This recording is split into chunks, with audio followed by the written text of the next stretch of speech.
പ്രിയപ്പെട്ട സഹോദരങ്ങളെ സലാം. ഒരു 2 ക്ലാസിന്റെ മുമ്പ് അത് ഒരു വേൾഡ് അറബിക് ദിനമായിരുന്നു, അറബി ഭാഷാ ദിനമായിരുന്നു. അന്ന് ഞാന് ഈ ക്ലാസ്സുകളൊന്നുമല്ല, ഇന്ന് നമുക്ക് ഒരല്പം അറബി ഭാഷ പഠിക്കാം എന്ന് പറഞ്ഞുകൊണ്ട് ഞാനൊരു ക്ലാസ് ഇട്ടു.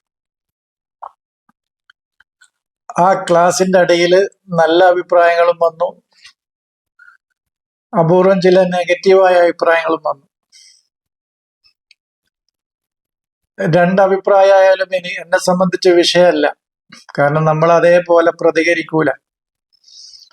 ചിലപ്പോൾ ഞാൻ ആ അഭിപ്രായങ്ങൾ കേൾക്കാൻ തന്നെ വായിക്കാറില്ല. എപ്പോഴെങ്കിലും ഒന്ന് ഒഴിവ് കിട്ടുകയാണെങ്കിൽ ചിലപ്പോൾ ഒന്ന് വായിച്ചു നോക്കുന്നു മാത്രം. കാരണം ആര് പ്രതികരിക്കുകയാണെങ്കിലും എനിക്കറിയാം അവരുടെ സ്ഥാനത്ത് നിന്നിട്ടേ പ്രതികരിക്കുള്ളൂ.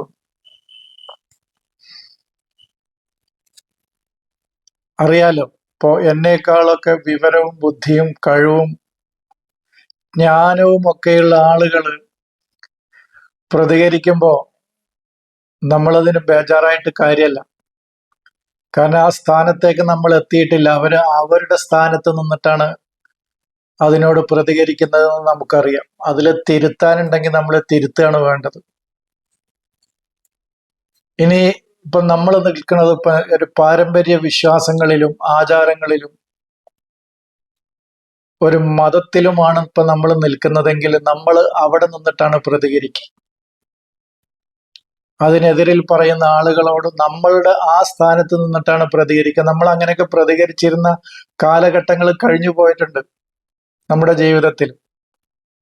അപ്പൊ നമ്മൾ അവിടെ നിന്നിട്ടാണ് പ്രതികരിക്കുക എന്നുള്ളത് നമ്മൾ അറിയണം. അപ്പൊ ആ സ്ഥാനത്ത് എൻ്റെ സഹോദരങ്ങളിൽ ഏതെങ്കിലും ഒരാൾ നിന്ന് നമ്മെ ചീത്ത പറയുകയോ അല്ലെങ്കിൽ ദീന് പൊളിക്കുകയാണ് ഇയാൾ ചെയ്യുന്നതെന്നോ, അല്ലെങ്കിൽ ഇയാൾക്ക് തലക്ക് സുഖമില്ലാന്നോ, അല്ലെങ്കിൽ ഇതുപോലെ ഏതെങ്കിലും രീതിയിൽ പ്രതികരിച്ച നമുക്കത് ബേജാറില്ല, വിഷമല്ല. നമ്മൾ ആരെങ്കിലും അങ്ങനെ പറഞ്ഞാലാണ് നമുക്ക് പ്രശ്നം. അന്നത്തെ നമ്മുടെ ഉറക്കം കുറച്ച് പ്രശ്നമാവും നമ്മൾ ആരെങ്കിലും അങ്ങനെ പറഞ്ഞാൽ. നമ്മളെ ഒരാൾ പറഞ്ഞാൽ നമുക്കത് പ്രശ്നമല്ല, കാരണം അറിയാം ആ സ്ഥാനത്ത് നമ്മളാണെങ്കിലും അങ്ങനെ തന്നെയാണ് പ്രതികരിക്കാന്ന് എനിക്കറിയാം. ഞാൻ എൻ്റെ വീട്ടിലുള്ള ഭാര്യയോടും മക്കളോടൊക്കെ പറയാറുണ്ട്, അവരുടെ പേരക്കുട്ടികൾ വാശി പിടിക്കും, അവർ കരയും, വാശി പിടിക്കും, വാശിയൊക്കെ ചെയ്യും. അപ്പോ മുതിർന്ന ആളുകൾ ദേഷ്യപ്പെടും, ചിലപ്പോൾ വടിയെടുത്ത് അടിക്കാനൊക്കെ നിൽക്കും. അപ്പൊ ഞാൻ അവരോട് പറയും, നിങ്ങൾക്ക് 35 40 50 നിങ്ങളുടെയൊക്കെ ഓരോരുത്തരുടെയും പ്രായം. നിങ്ങൾക്ക് ഉള്ള ആ പക്വതയും പാകവും ആ കുട്ടിക്കില്ല. ആ കുട്ടിക്ക് 3 വയസ്സാണ്, 2.5 വയസ്സാണ്, 5 വയസ്സാണ്, 7 വയസ്സാണ്. അവിടെ നിന്നിട്ട് വേണം ആ കുട്ടിയെ നമ്മൾ മനസ്സിലാക്കാൻ, അവന്റെ വാശി മനസ്സിലാക്കാൻ, അല്ലെങ്കിൽ അവളുടെ വാശി മനസ്സിലാക്കാൻ എന്ന് ഞാൻ പറയാറുണ്ട്. എന്നതുപോലെ തന്നെയാണത്. നമ്മൾ അന്ധമായി മതത്തില് പോയിക്കൊണ്ടിരിക്കുന്ന വേളയിൽ ആ മതത്തിനെതിരിൽ ആരെങ്കിലും ഒരാൾ പറഞ്ഞാൽ നമ്മൾ കർക്കശമായി പ്രതികരിക്കും. ഞാൻ പലപ്പോഴും ആലോചിക്കാറുണ്ട്, എൻ്റെ ഈ സമൂഹം എത്ര നല്ല മനുഷ്യരാണ്. അവർ പാരമ്പര്യമായി വിശ്വസിക്കുന്ന, ആചരിക്കുന്ന, അനുഷ്ഠിക്കുന്ന പല കാര്യങ്ങളും അതങ്ങനെയല്ല എന്ന് പറഞ്ഞിട്ടും എൻ്റെ സമൂഹം എന്നോട് വളരെ കർക്കശമായിട്ടൊന്നും വല്ലാതെ പെരുമാറിയിട്ടില്ല. സത്യം പറയാലോ, ചില്ലറ ആളുകൾ ചില തുപ്പലൊക്കെ നടത്തി എന്നല്ലാതെ, അല്ലെങ്കിൽ ചെറിയ എന്തെങ്കിലും ഫോണിൽ 1-2 പ്രാവശ്യം വിളിച്ച് ചീത്ത പറയാ എന്നൊക്കെ അല്ലാതെ വലിയ രീതിയിലൊന്നും ഈ സമൂഹം എന്നോട് പ്രതികരിച്ചിട്ടില്ല. അപ്പൊ ഈ സമൂഹത്തിന് ഒരുപാട് നന്മകളുണ്ട് എന്ന് കാണുന്ന വ്യക്തിയാണ് ഞാൻ.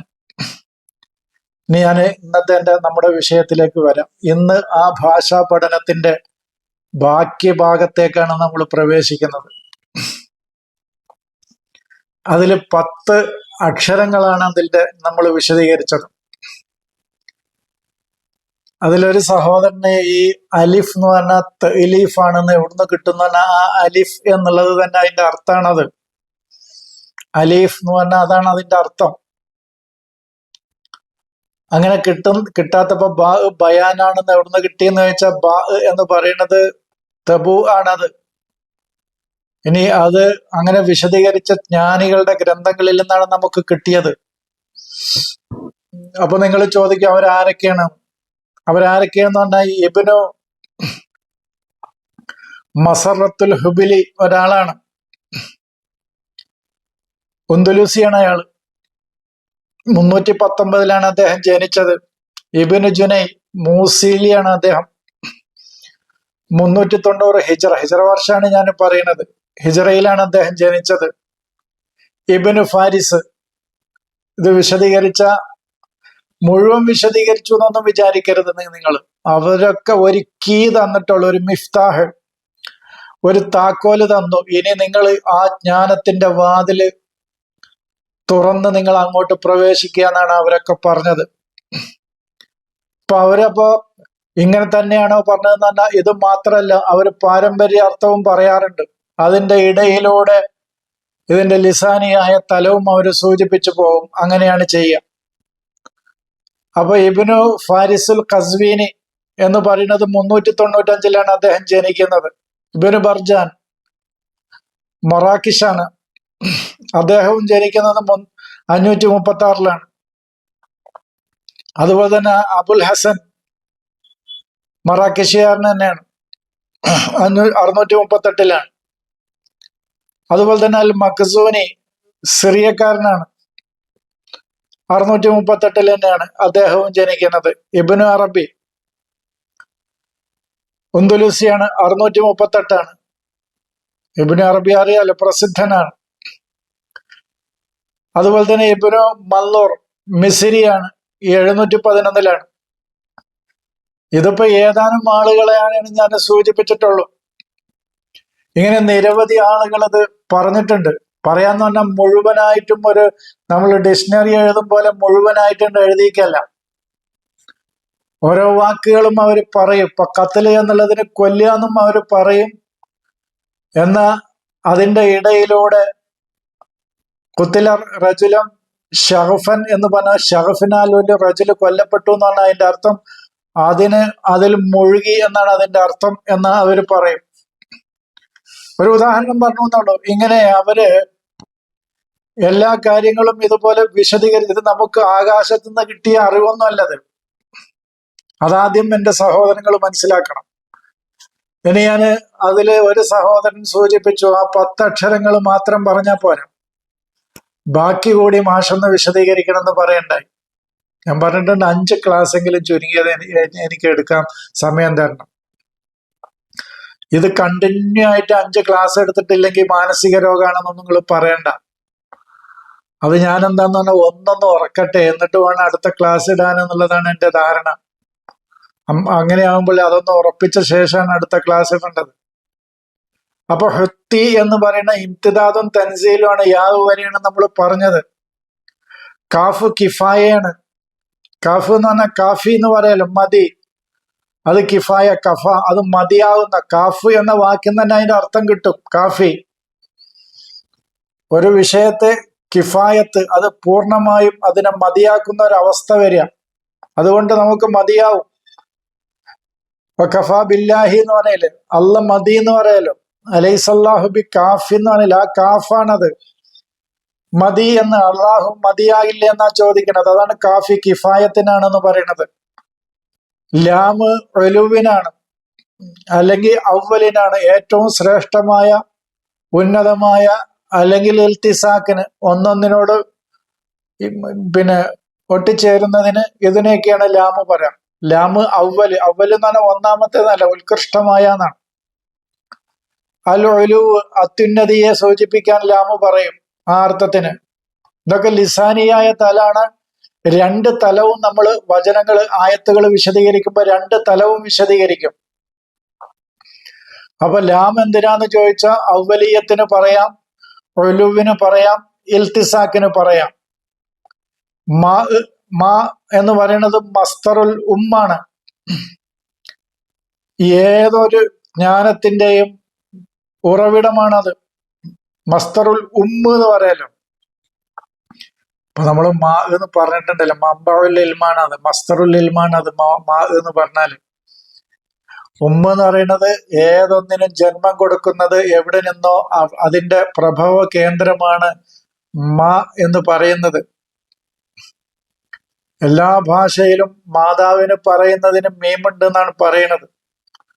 അത് മദറായാലും അമ്മയായാലും മാതാവായാലും എല്ലാ ഭാഷയിലും മാ ഉണ്ട് എന്നാണ് പറയുന്നത്. അത് ഇതിൽ നിന്ന് വന്നതാണോ എന്ന് എനിക്കറിയില്ല. മസ്തറുൽ ഉമ്മാണ് മാ എന്നുള്ള അക്ഷരം എന്ന് പറയാറുണ്ട്. അതുപോലെ തന്നെ നൂന് എന്ന് പറയുന്നത് നമ്മുടെ മക്നൂനാണ്. ഓരോ മനുഷ്യന്റെ ഉള്ളിലും ഒരു നവാത്ത്, ഒരു വിത്ത് ഒളിഞ്ഞിടക്കുന്നുണ്ട്. ഇപ്പൊ മനുഷ്യന്റെ ഉള്ളിലുള്ള വിത്ത് എന്താണ്? അവന്റെ ഉള്ളിലെ മാനവികതയാണ്, അവന്റെ ഉള്ളിലെ മനുഷ്യനാണ്. ഒരു മാങ്ങയുടെ വിത്തിന്റെ ഉള്ളില് അതിന്റെ മാവാണ് അതിലിരിക്കുന്നത്. അത് മുളച്ചുണ്ടാകുമ്പോൾ ഒരു മാവാണ് ഉണ്ടാകുന്നത്. അതിന് വേണ്ട വിത്താണത്, ആ നവാത്ത്. അതാണ് നൂന്, അതാണ് കുൻ ഫയക്കൂൻ എന്ന് പറയുന്നത്. അതാണ് അതിന്റെ മക്നൂൻ, അതാണ് നൂന് എന്ന് പറഞ്ഞത്. അത് ഞാൻ പറഞ്ഞിരുന്നല്ലോ, നിങ്ങൾക്ക് ഓർമ്മ ഉണ്ടോന്ന് എനിക്കറിയില്ല. ആ ക്ലാസ്സിൽ ഞാൻ പറഞ്ഞിരുന്നു.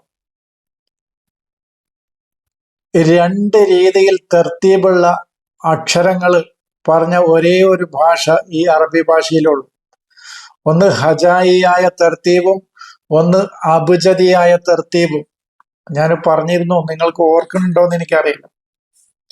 ഹജായിയായ തർത്തീബ് എന്ന് പറയുന്നത് രൂപത്തിന്റെ തർത്തീബാണ്.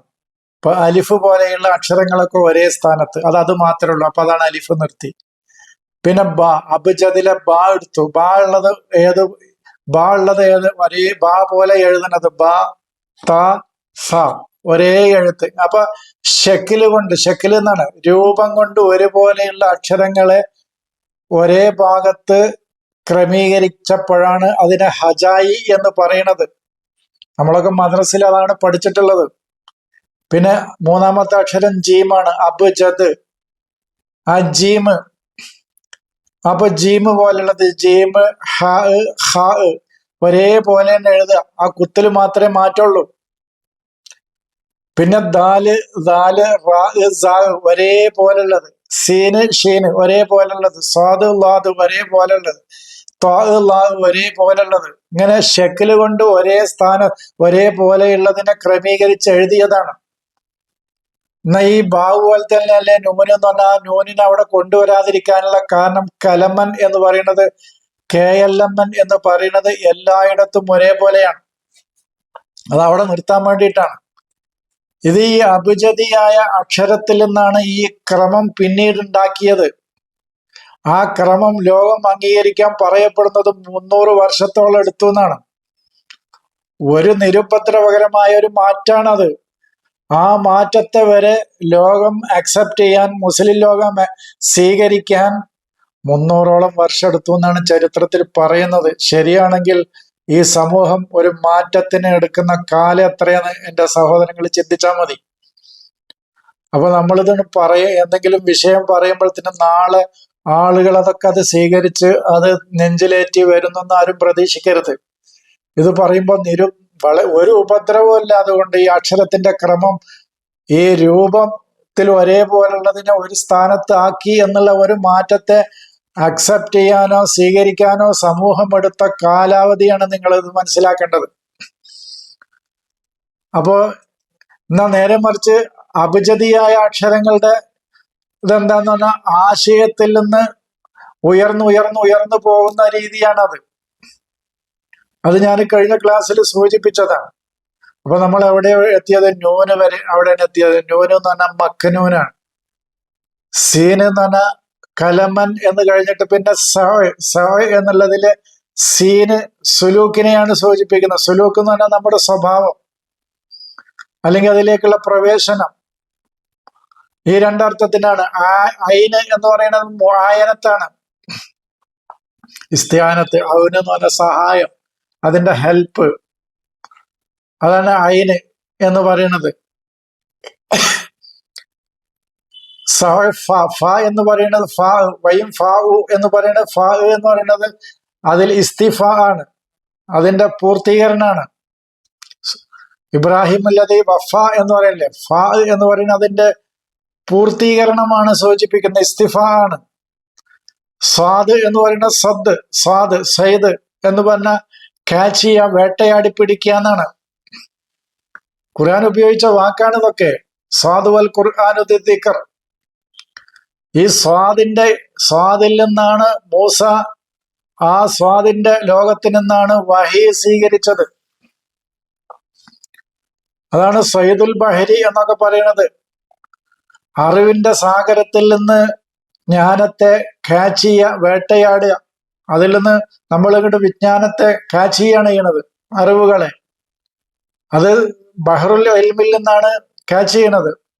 പക്ഷെ ബറിലേക്ക് എല്ലാവർക്കും പറ്റൂല, അത് ഖാസായതാണ്. അത് പിന്നെ വേറെ വിശദീകരിക്കേണ്ടതാണ്. അത് ആയത്ത് വിശദീകരിക്കുമ്പോൾ വിശദീകരിക്കാം. ഇപ്പൊ സ്വാദ് എന്ന് പറയുന്നത് അതാണ്. സ്വദ് എന്നുള്ള വാക്കിനും അർത്ഥം യസുദ്ദൂന എന്ന തടയുക എന്നുള്ള അർത്ഥത്തിനും ആ സ്വാദ് ഉപയോഗിക്കാം. അപ്പൊ സദ്ദിനോ സയ്ദിനോ ഇത് രണ്ട് അർത്ഥ തലങ്ങൾക്കാണ് സ്വാദ് വരിക. അതുപോലെ തന്നെ കാഫ് എന്ന് പറഞ്ഞാൽ ഇഖ്തിഫ ആണ്, പിന്തുടരുക എന്നാണ്. വലാ തഖഫു എന്ന് പറഞ്ഞല്ലോ, ഖഫായഖഫി കാഫ്. വലാ തഖഫു എന്ന് പറഞ്ഞാൽ നീ പിന്തുടരരുതെന്ന് പറഞ്ഞല്ലോ. മാലൈസലക ബിഹി ഇൽമു എന്ന് പറയുന്നത്, നിനക്ക് അറിവില്ലാത്തതിനെ നീ പിന്തുടരരുത് എന്ന് ഖുർആൻ പറയുന്നത്. അതാണ് തഖഫു. ഖാഫ് വൽ ഖുർആനിൽ മജീദ് എന്ന് പറയണ്ടല്ലോ, നിങ്ങൾ പിന്തുടരേണ്ടത് ഖുർആനും മജീദിനെയാണ് എന്നാണ് അതിന്റെ അർത്ഥം. ഖാഫ് വൽ ഖുർആനിൽ മജീദ്. ഖാഫ് നീ ഇഖ്തിഫാ ചെയ്യുക, ഏതിനെ? വൽ ഖുർആനുൽ മജീദിനെ. അങ്ങനെ ഓരോ അക്ഷരങ്ങൾക്കും അർത്ഥമുണ്ട്. നൂൻ, അതുപോലെ തന്നെ യാസീൻ എന്നൊക്കെ പറയുമ്പോൾ അതിന് അർത്ഥങ്ങളുണ്ട്. അതൊക്കെ നമുക്ക് അതാത് സന്ദർഭങ്ങളിൽ വിശദീകരിക്കാം. ഇപ്പൊ നമ്മള് ഇതിന്റെ കാര്യമാണ് ഇപ്പൊ പറഞ്ഞുകൊണ്ടിരിക്കുന്നത്. അപ്പോ കാഫ് എന്ന് പറഞ്ഞാൽ ഇഖ്തിഫാഇനാണ്. റാ റുഇയത്താണ്, കാര്യങ്ങൾ ഗ്രഹിക്കുക എന്നാണ് അതിന്റെ അർത്ഥം. റുഇയത്ത്, ഒരാളുടെ കാര്യങ്ങൾ ഗ്രഹിച്ചെടുക്കുന്നതാണ് അയാളുടെ റുഇയത്ത്. അതുപോലെ തന്നെ ഷാ എന്ന് പറഞ്ഞാൽ ഇന്തിഷാർ എന്ന് പറഞ്ഞാൽ അതിനെ ഇപ്പൊ പത്രം ഒരു പേപ്പർ നമ്മൾ അച്ചടിച്ച് വിതരണം ചെയ്യുക, അത് ഇന്തിഷാറാണ്. അല്ലെങ്കിൽ തഷറുബ്, നമ്മുടെ ഉള്ളിലേക്ക് ഒരു വസ്തുവിനെ നമ്മൾ ഇറക്കുക, അത് തഷറുബ്. ഈ രണ്ടർത്ഥത്തിനാണ് ഷീൻ ഉപയോഗിക്കുക. അതുപോലെ തന്നെ താ തെജ്മിയ, ശേഖരിക്കുക എന്നുള്ള അർത്ഥത്തിനാണ് താ. ശേഖരണം തെജ്മിയാണ്, തെജ്മിയുൽ മാലൂമാത്താണ്. താവിന് ഒരു കലിമത്തില് താവ് വന്ന അത് തെജ്മിയനെയാണ് സൂചിപ്പിക്കുന്നത്. സാ എന്ന് പറഞ്ഞാൽ ഒന്നുമില്ല, ആ വസ്തുവിനെ നമ്മൾ കളയുക, നഷ്ടപ്പെടുത്തുക, അല്ലെങ്കിൽ അതിനെ വിതറുക. ബുഴസിറത്ത്, ലിയാ ബുഴസിറത്തോ ആണ്, ചിന്നിച്ചെതറിയിടുക. സാ എന്ന് പറയുന്നത് അതാണ്. ദാല് എന്ന് പറഞ്ഞാൽ ദലീലാണ്, ദുല്ലത്ത്, അതിന് വിധേയപ്പെടുക അല്ലെങ്കിൽ കീഴ്പ്പെടുക എന്നാണ് അതിന്റെ അർത്ഥം. ദാല് ദുല്ല് എന്ന് പറഞ്ഞാൽ, ദാല് എന്ന് പറഞ്ഞാൽ അതിന് ദലീൽ എന്ന് പറഞ്ഞാൽ അതിന് ഖുളൂ, അതിന് വിധേയപ്പെടലും അതിന് വഴിപ്പെടലും, അതിനും ലാ ദലൂൽ എന്ന് പറഞ്ഞല്ലോ ഖുർആനില്. ആ വിജ്ഞാനം നമുക്ക് ഇതുവരെയും വിധേയപ്പെട്ട് കിട്ടിയിട്ടില്ല എന്നാണ് അതിന്റെ അർത്ഥം. അതാണ് ദലൂല്, ദാല് എന്ന് പറയുന്നത് അതാണ്. ലാദ്, പിന്നെ അടുത്ത അക്ഷരം ലിദ്, വിപരീതങ്ങളെയാണത് സൂചിപ്പിക്കുന്നത്. അത് ഞാൻ പറഞ്ഞല്ലോ, ഫീ ഖുലൂബിഹിം മറദ് എന്ന് പറഞ്ഞാൽ ആ ലാദ് അതിൽ ലിസാനിയായിട്ട് പറയുകയാണെങ്കിൽ മീമ് മസ്തറാണ്, റാ റുയ്യത്താണ്, ലാദ് അൽദാദാണ്. അപ്പോ നമ്മുടെ മനസ്സിൽ, അപ്പോ നമ്മുടെ വെറും നന്മ മാത്രമല്ല, അതിന് വിരുദ്ധമായ ലിദ്ദായ ഗുണങ്ങളും കടന്ന് മറിയുന്ന അവസ്ഥയാണ് നമ്മുടെ കൽബിൽ. അപ്പോ ആ അലുദാതായ ഗുണങ്ങൾ, വിപരീത ഗുണങ്ങൾ, സ്നേഹം മാത്രമല്ല ശത്രുതയും പകയും, ഇതൊക്കെ കിടന്ന് അതിന്റെ പ്രഭവ കേന്ദ്രമായി ആ കൽബ് മാറിയിരിക്കുന്ന അവസ്ഥയിലാണ് അത് പറയുന്നത്. അപ്പൊ അതാണ് അലുദാദ് എന്ന് പറയുന്നത്, അവസാനത്തെ അക്ഷരം. പിന്നെ ലാ ഉണ്ട്, അത് ലാ എന്ന് പറയുന്ന ലാ, അത് ദുഹൂറിനെയാണ് വെളിപ്പെടുക, വെളിപ്പെടുത്തുക എന്നുള്ള അർത്ഥത്തിനാണ് ദുഹൂർ. പിന്നെ സൂര്യൻ മധ്യാഹ്നത്തിൽ വെളിപ്പെട്ട് നിൽക്കുമ്പോഴാണ് അതല്ലോ സലാത്തുൽ ളുഹർ വരുന്നത്. അൽഹറ എന്ന് പറയുന്നത് വെളിപ്പെടുത്തുക എന്നാണ്. ലാഹിർ എന്ന് പറയുന്നത് ബാഹ്യമായ അറിവ് എന്നാണ്. അതാണ് ലാഹിർ, ലുഹൂർ. പിന്നെ ഓയിന് തഗീബാണ്, അത് മറഞ്ഞു കിടക്കുകയാണ്. അതാണ് അവസാനം. അതിന്റെ വില 1000. വൈബിന്റെ വില, എന്നുള്ള അക്ഷരത്തിന്റെ വില 1000. ഈ അക്ഷരങ്ങൾക്ക് വില കൊടുത്തുകൊണ്ട് നമ്മൾ കൂട്ടുമ്പോഴാണ് ബിസ്മിക്ക് 786 കിട്ടുക. അത് ഞാൻ കഴിഞ്ഞ ക്ലാസ്സിൽ പറഞ്ഞു എന്നാണ് എൻ്റെ ഓർമ്മ. ബിസ്മിയിലെ ഓരോ അക്ഷരങ്ങൾ എടുക്കുക, അത് നമ്മൾ ഹജായിയായ അക്ഷരങ്ങൾക്ക് വില കൊടുത്തിട്ട് കൂട്ടിയ 786 കിട്ടൂല. നേരെ മറിച്ച് അബ്ജദി ആയ അക്ഷരങ്ങൾക്ക് വില കൊടുത്തിട്ട്, ഞാൻ പറഞ്ഞു ആദ്യത്തെ 10 അക്ഷരങ്ങൾക്ക് 1 മുതൽ 10 വരെയും, പിന്നത്തെ 9 അക്ഷരങ്ങൾക്ക് 10, 20, 30 അങ്ങനെ 100 വരെയും, പിന്നത്തെ 9 അക്ഷരങ്ങൾക്ക് 200, 300, 400 അങ്ങനെ 1000 വരെയും, അവസാനത്തെ അക്ഷരമായ വൈബ്, തഗീബ്, അവിടെയാണ് അറിവുകളുടെ ലോകം കിടക്കുന്നത്. നിഗൂഢമായി കിടക്കുന്ന അറിവുകളുടെ ലോകമാണത്. അവിടേക്ക് എത്തുക അള്ളാഹുവിന്റെ ദൂതന്മാര് മാത്രമാണ്. അതാണ് ആലിമുൽ ഗൈബി ഫലാ യുദ്ഹിറു അലാ ഗൈബിഹി അഹദ. അത് ലുഹൂറാക്കി കൊടുക്കുകയില്ല ആ ഗൈബിനെ ഇല്ലാ മൻ ഇർതളാ മിൻ റസൂലിൻ എന്ന് ഖുർആൻ പറഞ്ഞത്. ഇതാണ് അതിന്റെ അക്ഷരങ്ങളുടെ അർത്ഥവും വിലയും. അങ്ങനെ നമ്മൾ വില കൊടുത്തിട്ട് ബിസ്മിയുടെ അക്ഷരങ്ങൾ ഓരോന്നും എഴുതി അവയുടെ വില കൂട്ടുമ്പോഴാണ് ഈ 756 എന്നുള്ളത് പല സ്ഥലങ്ങളിലും മുസ്ലിങ്ങളുടെ കൊടിയിലായാലും അവരുപയോഗിക്കുന്ന കൊടിയിലായാലും, അതുപോലെ തന്നെ ഈ ശ്മശാനങ്ങളിൽ തലക്ക് കുത്തിവെക്കുന്ന കല്ലിന്റെ അവിടെ 756, അങ്ങനെ പലയിടങ്ങളിലും ബോർഡുകളിലൊക്കെ 756 കാണാം. അത് ഈ ബിസ്മിയുടെ അക്ഷരങ്ങളുടെ വില കൂട്ടിയാൽ, അബ്ജദിയായ രീതിയിൽ അക്ഷരങ്ങളുടെ വില കൂട്ടിയാൽ കിട്ടുന്ന വിലയാണത് എന്നാണ് എനിക്ക് അതിനെക്കുറിച്ച് സൂചിപ്പിക്കാനുള്ളത്. ഇനി അബ്ജദ് എന്ന് പറയുന്നത് ജദബാണ്. ജദബ എന്ന വാക്കിൽ നിന്നാണ് അബ്ജദ് ഉണ്ടാകുന്നത്. നിങ്ങൾ നോക്കിയാൽ മതി, ജദബ എന്ന് പറയുമ്പോ അതിലേക്ക് ഞാൻ വിശദീകരണം വരാം. അതിന്റെ മുമ്പ് ഈ ഒരു സംശയം ചോദിച്ചിരുന്നു, അത് പെട്ടെന്ന് ഓർമ്മ വന്നപ്പോ അത് വിശദീകരിക്കും. ഇപ്പൊ ഖുർആനൻ അറബിയല്ല അല്ലക്കും താഖിലൂൻ എന്ന് പറയുന്നത് അറബി ഭാഷയിലല്ലേ എന്ന് എൻ്റെ ഒരു കുട്ടി, പെൺകുട്ടിയാണ്, ക്ലാസ് നിരന്തരം കേൾക്കുന്ന ഒരു കുട്ടിയാണ്. ആ കുട്ടി ചോദിച്ചിരുന്നു, അറബ് എന്ന് പറഞ്ഞാൽ സ്പഷ്ടമായത്, വ്യക്തമായത് എന്നാണ് അതിന്റെ അർത്ഥം. ആരിബ് റയ്യക്ക എന്നൊരാള് നിങ്ങളോട് പറഞ്ഞു അറബിയിൽ. ആരിബ് റയ്യക്ക, അലിഫ് ഐന് റാ ബാ. ആരിബ് റയ്യക്ക, നീ നിന്റെ ഇറാബ് ചെയ്യുന്ന പറഞ്ഞാൽ അതിന്റെ ഖവായിദുൽ ലുഗത്തുകൾ ഓരോന്നും പറയുന്നല്ല. ഇറാബ് പറയാന്ന് പറഞ്ഞാൽ ഞാൻ കഴിഞ്ഞ ക്ലാസ്സിൽ പറഞ്ഞിട്ടുണ്ട്. എന്താണ് ഇറാബ് പറയാന്ന് പറഞ്ഞാല് ഒരു കലിമത്തിന്റെ അവസാനത്തെ അക്ഷരത്തിന്റെ സ്വരമാറ്റങ്ങളെയാണ് ഇറാബ് എന്ന് പറയാം. സൂക്ഷ്മമായി പറയുന്നത് സൂക്ഷ്മമായിരുന്ന് പഠിക്കണം എൻ്റെ സഹോദരങ്ങൾ. അപ്പൊ ആരിബ് റയ്യക്ക എന്ന് പറയണത് നീ നിന്റെ വീക്ഷണങ്ങൾ, നീ എന്താണ് ഉദ്ദേശിക്കുന്നത്, നിന്റെ കാഴ്ചപ്പാട് എന്താണ് എന്നുള്ളത് നീ വ്യക്തമാക്കുക എന്നാണ് അതിന്റെ അർത്ഥം. അല്ലെങ്കിൽ അതിനെ അറബിയാക്കുക എന്നല്ല. ആരിബ് നീ അറബിയാക്കുക എന്നല്ല. ആരിബ് റയ്യക്ക എന്ന് പറഞ്ഞാൽ നീ നിന്റെ അഭിപ്രായം സ്പഷ്ടമായി പറയുന്നതാണ്. ഇപ്പൊ അറബ് എന്ന് പറഞ്ഞ കാർ എന്നാണ്, അല്ല അറബ് എന്ന് പറഞ്ഞ കാറ് എന്നാണ് അർത്ഥം. ഞാനൊക്കെ പഠിക്കുന്ന കാലത്ത് ഒരു പാടുണ്ടായിരുന്നു, ഷക്കുവ അറബത്ത് എന്ന് പറഞ്ഞ ഒരു അറബത്തിന്റെ പരാതി എന്ന് പറഞ്ഞിട്ട് ഒരു പാടുണ്ടായിരുന്നു അറബിയിൽ. അന്ന് കാറല്ല, അന്നൊക്കെ ഈ കുതിരവണ്ടിയാണ് കൂടുതൽ. ആ കുതിരവണ്ടി പറയുന്ന പരാതിയാണ് ആ പാഠത്തിൽ മുഴുവൻ പറയുന്നത്, ഷക്കുവ അറബത്ത്. ഇപ്പൊ അറബത്ത് എന്ന് പറഞ്ഞ കാർ എന്നാണ്. എന്താണ് ആ കാറ് നമ്മെ ചെയ്യുന്നത്?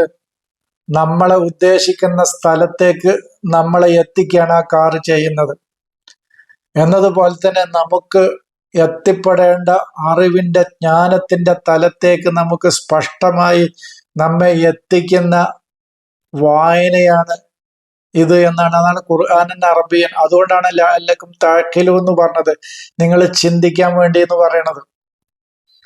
ഏതെങ്കിലും ഒരു ഭാഷയിൽ ഇറക്കിയിട്ട് ചിന്തിക്കാൻ വേണ്ടി എന്ന് പറയുന്നതിൽ ഒരർത്ഥമല്ല.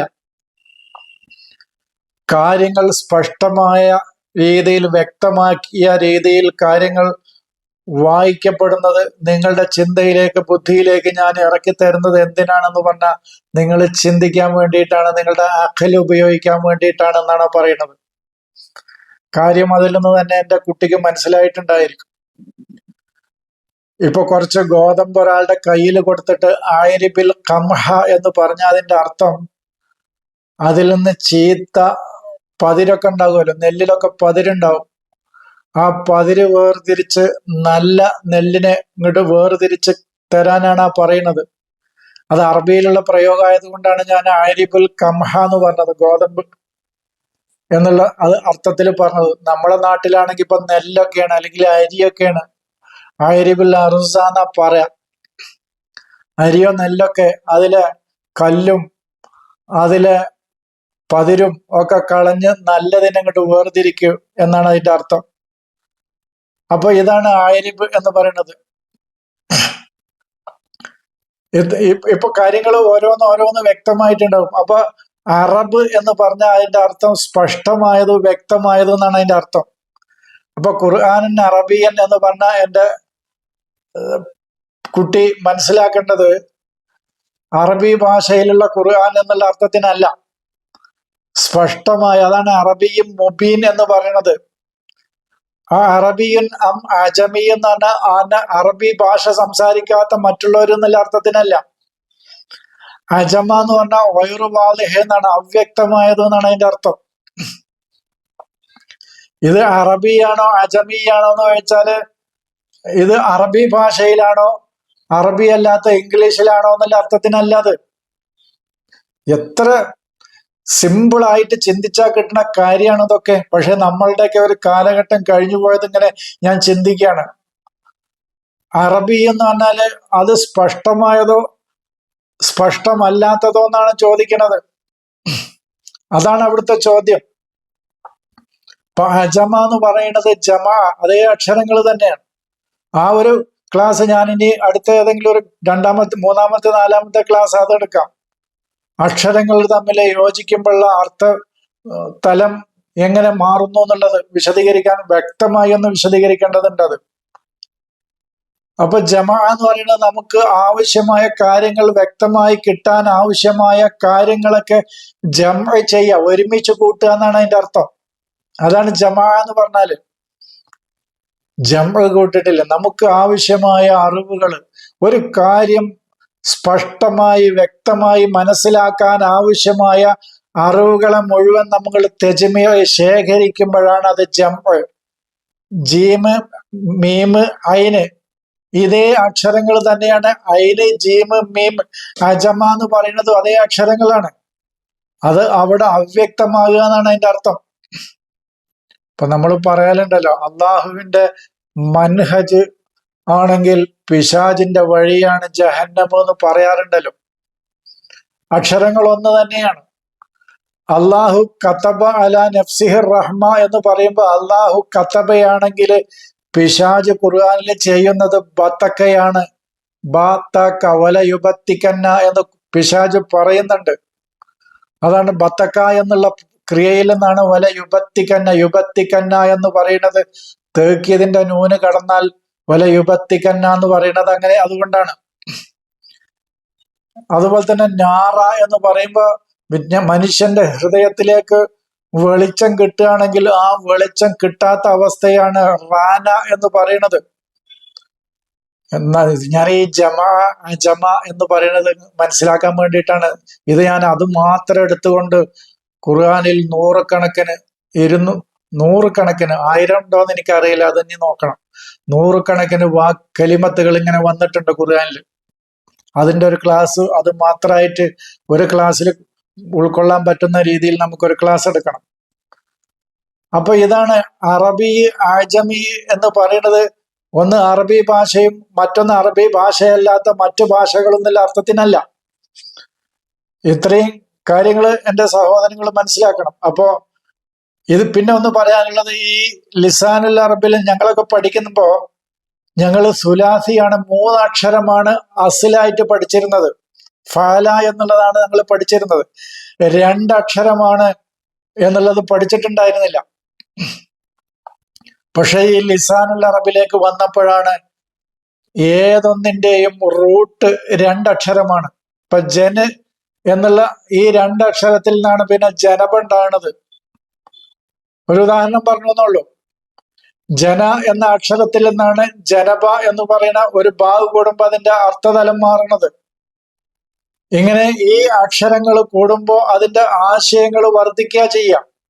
മറ്റൊരു ഭാഷയ്ക്കില്ലാത്തൊരു പ്രത്യേകതയാണത്. അക്ഷരങ്ങൾ വർദ്ധിക്കും തോറും, ഞാൻ പറഞ്ഞല്ലോ മറ്റൊരു ഭാഷയിലും 2 തർത്തീബ് ഉള്ള അക്ഷരമാല ഇല്ല. അതുപോലെ തന്നെ അക്ഷരങ്ങൾ ചേർക്കുമ്പോൾ ആശയം കിട്ടുക എന്ന് പറയുന്നത് മറ്റൊരു ഭാഷയിലും ഇല്ല. അത് ഞാൻ കഴിഞ്ഞ ക്ലാസ്സിൽ പറഞ്ഞു. ABCD, AB എന്ന് പറഞ്ഞ അർത്ഥം ഏതൊന്നിലും ഇല്ല. പക്ഷെ അബുജദിലുണ്ട്. അബ് എന്നുള്ളതിൽ നിന്ന് തുടങ്ങി ജ്ഞാനം അങ്ങനെ ഉയർന്നു പോയി വായിബിലേക്ക് അവൻ എത്തിച്ചേരുകയാണ് ചെയ്യുന്നത്. അതാണ് വിജ്ഞാനത്തിന്റെ ഇർത്തിക്കായിനെ ആശ്രയിച്ചിട്ടാണ് അബുജദ് എന്നുള്ളത് ഇറക്കിയിട്ടുള്ളത്, അബുജദ് എന്നുള്ളത് വന്നിട്ടുള്ളത്. അതാണ് ഞാൻ പറയാൻ തുടങ്ങിയത്, അവിടുന്ന് അറിയാതെ പോന്നതാണ്. ജദബ അജദബ എന്ന് പറഞ്ഞാൽ വറ്റുവരണ്ട ഭൂമി എന്നാണ്, ഒന്നുമില്ല. അജദബായ ഒരു മനുഷ്യന്റെ തലച്ചോറ് എന്ന് പറയുന്നത് അതില് അവന്റെ ബുദ്ധി പ്രവർത്തിക്കുകയോ അതിൽ മൈരിഫത്തോ ഒരറിവോ ഇല്ലാത്ത അവസ്ഥക്കാണ് അവന്റെ തലച്ചോറ് അല്ലെങ്കിൽ ഒരു ഭൂമി അജദബാണ് എന്ന് പറഞ്ഞ അതിന്റെ അർത്ഥം. ഒരു ചെടിയും മുളക്കാത്ത ഒരു പ്രദേശമാണെങ്കിൽ അത് അജദബാണ്. അല്ലെങ്കിൽ മനുഷ്യ ബുദ്ധിയിൽ മൈരിഫത്തോ അവന്റെ ബുദ്ധി പ്രവർത്തിക്കുകയോ ചെയ്യാത്ത അവസരത്തിൽ അത് അജദബാണ്. ആ അജദബിൽ നിന്നാണ് ഇവനെ അബുജദാക്കി കൊണ്ടുപോകുന്നത്. എത്ര അതിന്റെ യോജിപ്പ് നോക്കും നിങ്ങൾ അതിന്റെ പ്രയോഗത്തിലുള്ളത്. അതിന്റെ പ്രയോഗത്തിലെ ഓരോ യോജിപ്പുകളും നിങ്ങൾ ഒന്ന് ശ്രദ്ധിക്കണം. ഞാൻ ഇനി കൂടുതൽ പറയുന്നില്ല. ഇനിയും 3 ക്ലാസ്സും കൂടി എനിക്ക് എടുക്കാൻ നിങ്ങൾ എനിക്ക് അനുവദിക്കണം, ചുരുങ്ങിയത്. അപ്പോ കൂടുതൽ ഇത് വ്യക്തമാവും എന്നാണ് എനിക്ക് സൂചിപ്പിക്കാനുള്ളത്. ഈ ക്ലാസ് ഇവിടെ നിർത്തുകയാണ്. സലാം.